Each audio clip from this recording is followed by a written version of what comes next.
Hello students, SBN group of education की online class में आपका स्वागत है। बीए पार्ट फर्स्ट राजनीति विज्ञान में जो पहला पेपर है राजनीति विज्ञान के मूल आधार, उसमें जो नया टॉपिक आपको बताने जा रहा हूँ वो है शासन के प्रमुख अंग। शासन के प्रमुख अंग यानी सरकार के प्रमुख अंग। शासन के प्रमुख अंग सरकार के प्रमुख अंग भी बोलते हैं इसको। तो सबसे पहले हमें सरकार के बारे में समझना पड़ेगा। सरकार का अर्थ, सरकार किसे कहते हैं। तो सरकार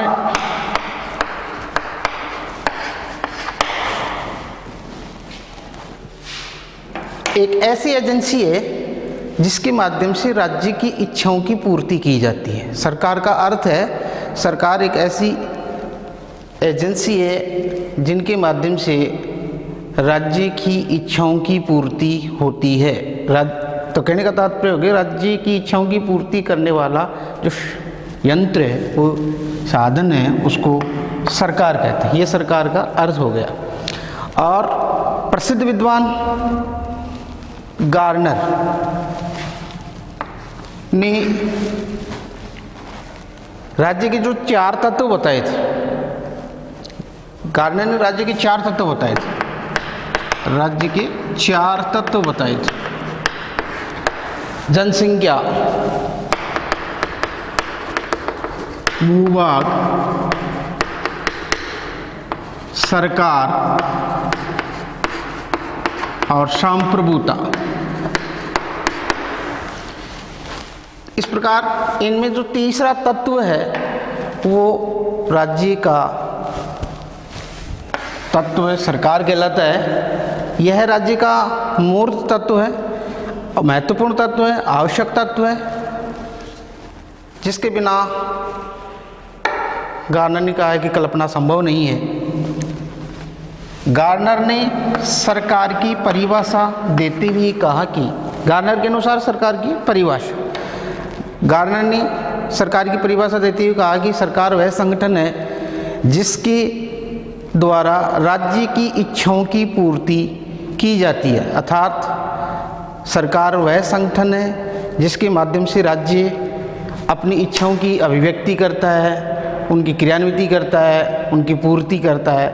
ऐसा माध्यम सरकार कहलाता है गार्नर के अनुसार। तो गार्नर ने ये डेफिनेशन दी है, प्रसिद्ध विद्वान गार्नर। अब हम सरकार के प्रमुख मुख्य जो टॉपिक है उस पर आते हैं। सरकार के प्रमुख अंग। शासन के अंगों को 3 भागों में बांटा गया है। सरकार के कार्यों के आधार पर इसको 3 भागों में बांटा गया है। 3 भाग बनाए गए हैं इसके, 3 भाग कार्यों के आधार पर। नियम निर्माण नंबर 1, दूसरा नियम क्रियान्विति,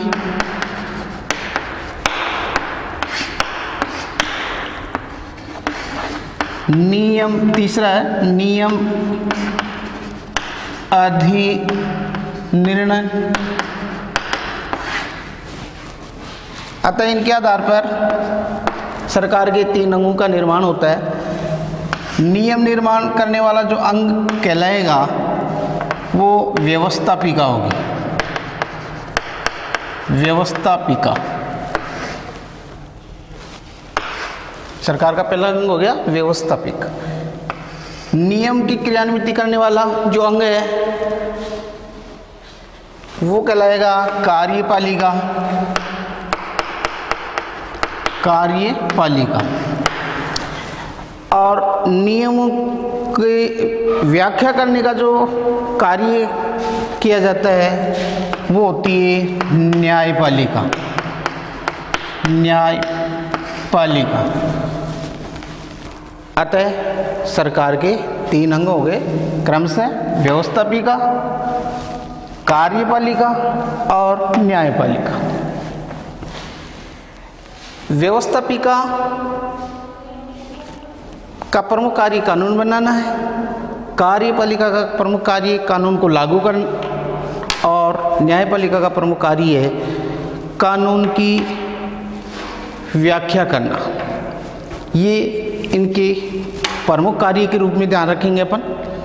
तीनों अंग हैं जिनके प्रमुख कार्य बता दिए हैं आपको, व्यवस्थापिका, कार्यपालिका और न्यायपालिका। अब व्यवस्थापिका के बारे में पढ़ेंगे अपन। व्यवस्थापिका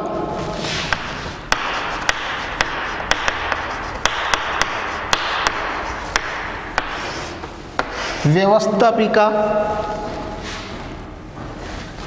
जिसको विधायिका भी बोला जाता है, विधायिका भी बोला जाता है, इसको संसद भी बोलते हैं। व्यवस्थापिका को विधायिका भी कहते हैं, संसद भी कहते हैं। व्यवस्थापिका जो जनता का दर्पण कहलाती है, राष्ट्र का दर्पण होती है, ये इसमें जन भावनाओं को महत्व दिया जाता है, जिसमें जनता के प्रतिनिधि निर्वाचन के माध्यम से जाते हैं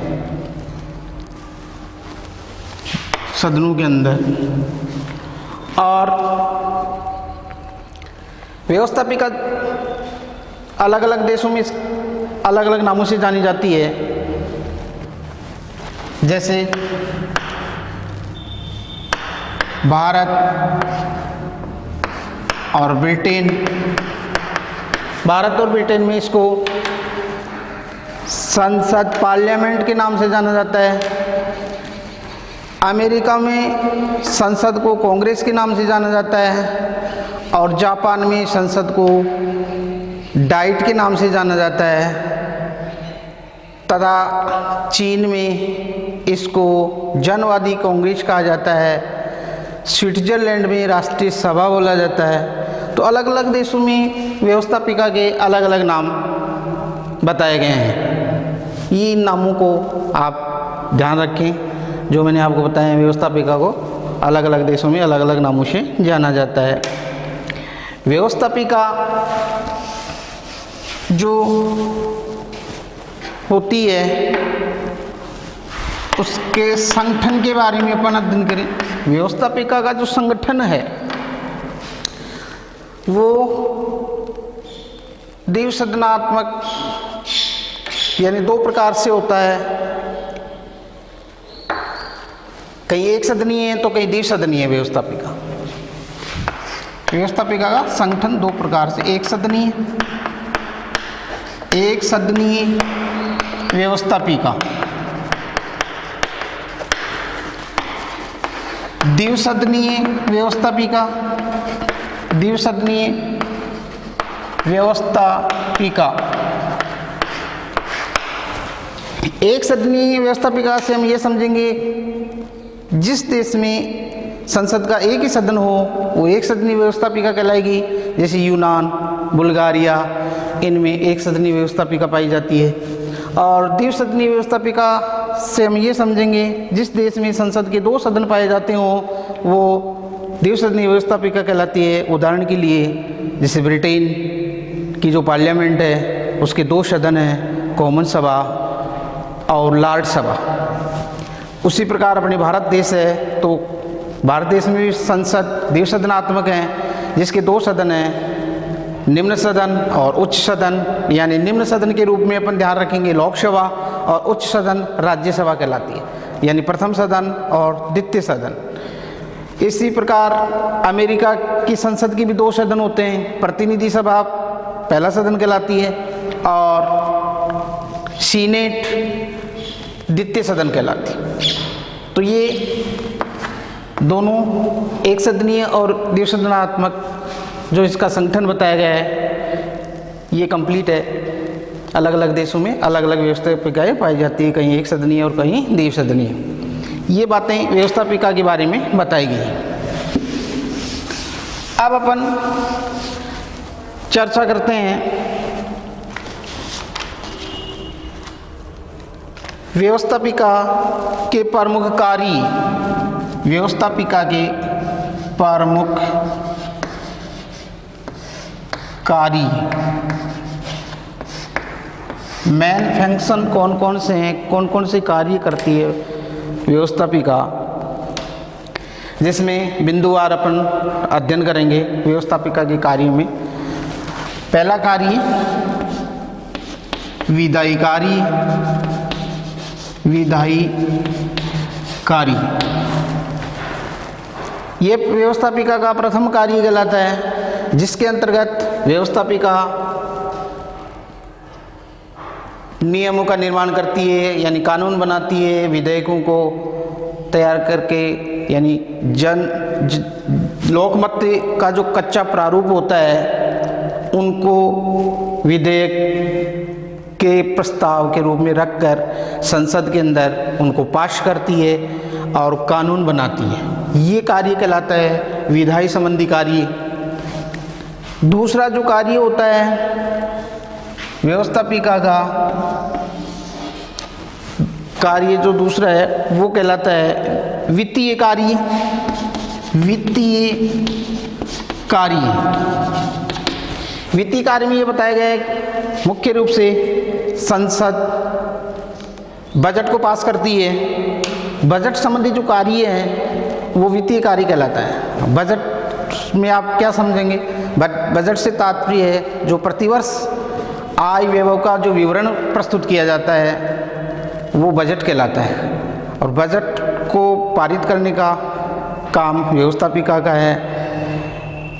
बजट के अंदर व्यवस्थापिका उन बातों का निर्णय करती है जिसके अंदर उसको कौन कौन से कर नए करों को जोड़ना है, पुरानी करों को हटाना है। ये जो करों की नियमों का जो निर्माण है, कर से संबंधित जो निर्णय है वो व्यवस्थापिका ही लेती है। ये बजट संबंधी कार्यों में आता है। तो आप वित्तीय कार्य में समझे, वित्तीय कार्य मुख्य रूप से बजट संबंधी कार्य कहलाता है। बजट संबंधी कार्यों को बोला जाता है वित्तीय कार्य। बजट संबंधी कार्यों को बोला जाता है वित्तीय कार्य। तीसरा जो कार्य है व्यवस्थापिका का वो निर्वाचन संबंधी कार्य। निर्वाचन संबंधी कार्य, निर्वाचन संबंधी कार्य के अंतर्गत व्यवस्थापिका के जो सदस्य हैं वो चुनाव में भाग लेते हैं। और व्यवस्थापिका के सदस्य कौन कौन से चुनाव में भाग लेते हैं? तो व्यवस्थापिका के सदस्य हैं, जैसे अपने भारत है तो यहाँ संसद के जो सदस्य हैं वो राष्ट्रपति और उपराष्ट्रपति के चुनाव में भाग लेते हैं। तथा कई देशों में व्यवस्थापिका के सदस्य प्रधानमंत्री को भी चुनते हैं। जैसे अलग अलग देशों में अलग अलग प्रणाली जो है वो कहलाती है निर्वाचन संबंधी कार्य। जैसे जापान में डाइट के द्वारा प्रधानमंत्री का अनुमोदन किया जाता है, ये निर्वाचन संबंधी कार्य कहलाता है। तो ध्यान रखेंगे आप, राष्ट्रपति, उपराष्ट्रपति, संसदीय जो शासन उसमें राष्ट्रपति उपराष्ट्रपति के चुनाव में भाग लेना। और अलग अलग देशों में अलग अलग प्रणाली। तो जापान के अंदर प्रधानमंत्री का जो अनुमोदन है वो वहाँ की जो संसद बताई थी जिसका नाम डाइट कहलाता है, डाइट के द्वारा प्रधानमंत्री का क्या किया जाता है? अनुमोदन किया जाता है। तो ये कार्य हैं वो अपन समझेंगे निर्वाचन संबंधी कार्य के अंतर्गत। फिर अगला कार्य व्यवस्थापिका का जो कार्य है वो कहलाता है न्यायिक कार्य। न्यायिक कार्य, न्यायिक कार्य में ये बताया गया है कि व्यवस्थापिका न्यायालय की तरह कार्य करती है। एक तरह से न्यायिक कार्य व्यवस्थापिका न्यायालय की तरह सुनवाई करती है। कहने का मतलब राष्ट्रपति पर जो महाभियोग लगाया जाता है, उस पर जो आरोप लगाया जाता है, संविधान के अतिक्रमण करने का आरोप है, वो आरोप सत्य है या असत्य है, इसको सिद्ध करने के लिए व्यवस्थापिका उस सुनवाई में शामिल होती है, अर्थात उसकी सुनवाई करती है। तो सुनवाई संबंधी कार्य होने के कारण किस कार्य की? महाभियोग कार्य, महाभियोग संबंधी कार्य की सुनवाई व्यवस्थापिका द्वारा ही की जाती है। ये नोट करेंगे आप, व्यवस्थापिका द्वारा ही महाभियोग संबंधी कार्य की सुनवाई करती है व्यवस्थापिका, जिस कारण इस कार्य को बोला जाता है न्यायिक कार्य। ये व्यवस्थापिका का न्यायिक कार्य कहलाता है, व्यवस्थापिका का न्यायिक कार्य कहलाता है। अगला जो कार्य है वो व्यवस्थापिका का, वो संविधान में संशोधन संबंधी कार्य,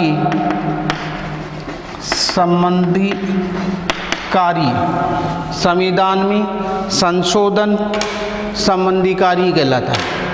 संविधान में कोई परिवर्तन करना है, संशोधन करना है, तो ये अधिकार संविधान के द्वारा संसद को ही प्राप्त है। अगर समय और परिस्थिति के अनुसार संविधान में बदलाव करना पड़े तो संसद अपने सदस्यों के पूर्ण बहुमत से संविधान में बदलाव कर सकती है। जैसे भारतीय संसद है, अनुच्छेद 368 के तहत संविधान में संशोधन कर सकती है। परंतु इसमें अलग अलग देशों में संशोधन अलग अलग प्रकार से किया जाता है। कई देशों में पूर्ण संशोधन है, संसद को दिया गया है पूर्ण अधिकार। जैसे ब्रिटेन की संसद है, वो पूर्ण रूप से संशोधन कर सकती है, कानून को बदल सकती है एक तरह से। कई विद्वानों ने ये भी कहा है कि संसद, ब्रिटेन की संसद सर्वोच्च होती है, उसको चुनौती नहीं दी जा सकती है, किसी भी न्यायालय में बाहर नहीं लाया जा सकता है। ये बातें ब्रिटेन की संसद के बारे में तो पूर्ण संशोधन कहलाता है ये। और कुछ देशों की संसद को आंशिक संशोधन करने का अधिकार है, संविधान के कुछ भाग बदल सकती है, उसको आंशिक संशोधन बोला जाता है, जिसके अंतर्गत भारत इसका उदाहरण है। भारत और अमेरिका, स्विट्जरलैंड, यहाँ इस प्रकार संशोधन प्रणाली को अपनाया गया है। ये सारी बातें व्यवस्थापिका के गठन और उसके कार्यों को लेकर थी। तो कहने का मतलब सरकार के जो 3 अंग बताए गए हैं, उन तीनों अंगों में से पहला जो व्यवस्थापिका था वो महत्वपूर्ण अंग था। संसद, पार्लियामेंट बोला जाता था। ये सारी बात व्यवस्थापिका के बारे में। और अपन कार्यपालिका के बारे में संक्षेप से चर्चा करें। कार्यपालिका वह अंग है जो व्यवस्थापिका ने काम किया है, जो कानून बनाया है, वो कानून सरकारी रूप से उसको लागू किया जाता है, उसकी क्रियान्विति की जाती है। और ये सारी बातें कार्यपालिका के रूप में संक्षेप में ध्यान रखेंगे। क्रियान्वित करना, उसको लागू करना, कागजों में दर्ज करना, ये सारी बातें कार्यपालिका के द्वारा होती है। राष्ट्रपति अपनी अनुमति देता है विधेयकों पर, और उसकी अनुमति के कारण ही ये कानून बन पाता है, क्योंकि राष्ट्रपति को संसद का अभिन्न अंग बताया गया है। संसद राष्ट्रपति का अभिन्न अंग इसलिए कहलाती है क्योंकि उसके हस्ताक्षरों के बिना कोई भी कानून बन नहीं सकता है। अतः राष्ट्रपति और पहला सदन और द्वितीय सदन, इन तीनों को मिलाकर संसद बोला जाता है। ये सारी बातें व्यवस्थापिका के अंतर्गत होती हैं। व्यवस्थापिका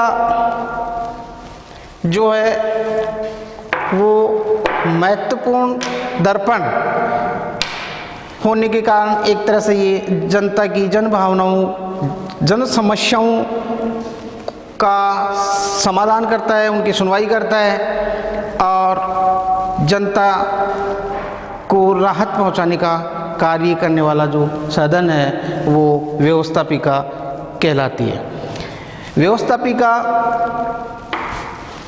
का कार्य जो एक तरह से नियंत्रण संबंधी भी हो गया कि व्यवस्थापिका के ऊपर किस प्रकार नियंत्रण होता है, ये सारी बातें इसी में हैं। यानी व्यवस्थापिका किस प्रकार नियंत्रित करती है, तो इसमें विभिन्न उपायों के द्वारा नियंत्रण किया जाता है, जिसमें विभिन्न प्रकार के साधनों को अपनाया जाता है।